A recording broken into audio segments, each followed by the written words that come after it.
آزاد جموں و کشمیر قانون ساز اسمبلی کے انتخابات الیکشن کمیشن آزاد کشمیر کے مطابق مظفر آباد ڈویژن میں پولنگ شام 6 بجے تک جاری رہی۔ اور اسی پر مزید بات کرنے کے لیے ہمیں جوائن کر رہے ہیں جی ٹی وی نیوز کے سینئر اینکر پرسن تجزیہ کار مجاہد بریلوی صاحب۔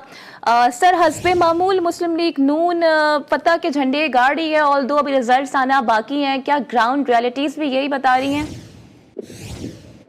دیکھیں، یہ تو بہت ہی کمپلیکیٹڈ الیکشن ہوئے ہیں۔ پہلی بار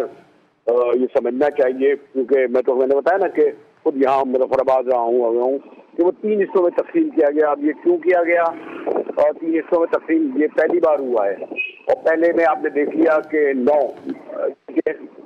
آلریڈی لے چکی ہے۔ مولانا صاحب کہتے ہیں مہا کی سیٹیں تو 12 ہمارے جیب میں ہوتی ہیں، کل 53 نشستیں ہیں۔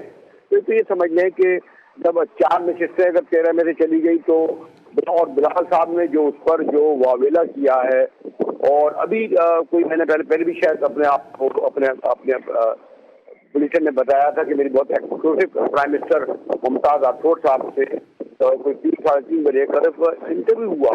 یا قاہرہ کا پریس کانفرنس کر رہے تھے۔ اب ایک پرائم منسٹر جو ہے وہ یہ کہے کہ ہمیں اس الیکشن کے جو پروسیس ہے اس پر ہم عدم اعتماد کا اظہار کرتے ہیں، اور جب ہم دیکھتے ہیں کہ جناب صدر بھی آپ کا، پرائم منسٹر بھی آپ کے، الیکشن کمیشن بھی جو ہے وہ آپ کی مرضی سے بنا، اس کے بعد آپ کہہ رہے ہیں کہ ہمارے ساتھ فارم کیے، حتیٰ کہ یہ دیکھیے کہاں تک گئے ہیں۔ یہ تک کہا بلاول صاحب نے کہ فارم 47 کا وزیر اعظم، فارم 47 کی وزیر اعلیٰ وہ الفاظ عمران خان استعمال کرتے تھے، اور اچھا کہہ رہے ہیں کہ یہ تو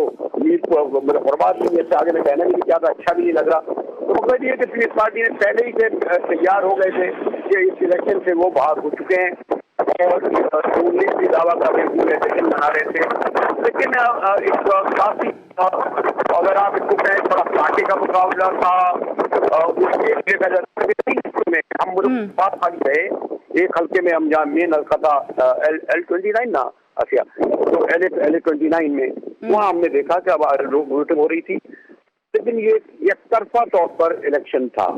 اچھا، لیکن مجاہد صاحب، ندیم افضل چند صاحب ہوں، قمر زمان قاہرہ صاحب ہوں، جیسے کہ ابھی آپ نے خود بھی ریفرنس دیا وزیر اعظم آزاد کشمیر فیصل ممتاز راٹھور صاحب کا، یا پھر بلاول بھٹو زرداری جو کہ کافی ایگریسو اسٹیٹمنٹس دیتے آئے ہیں، کیا ایسا بھی کوئی عنصر آپ کو لگتا ہے کہ الیکشن نتائج کا پاکستان پیپلز پارٹی بوائیکاٹ کر سکتی ہے؟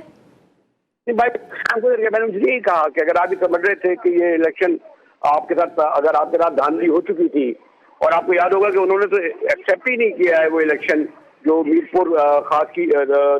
نشستوں کا ہے، اور ان سے ابھی بھی سوال کیا تو پھر انہوں نے بڑا دلچسپ جواب دیا۔ اب تو خیر ٹائم گزر گیا،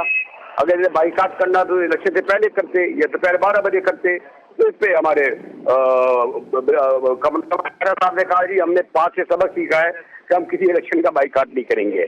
تو یہ بائیکاٹ کا ٹائم ہی نہیں ہے، اب تو پولنگ فائنل رزلٹ آنے شروع ہو جائیں گے پھر تھوڑی دیر بعد۔ جی سر، تو اس الیکشن کے بعد آپ کو لگتا ہے جو پی پی اور نون لیگ میں ایک مفاہمت ہے، کیونکہ ظاہر ہے وفاق میں بھی انہی کی حکومت ہے،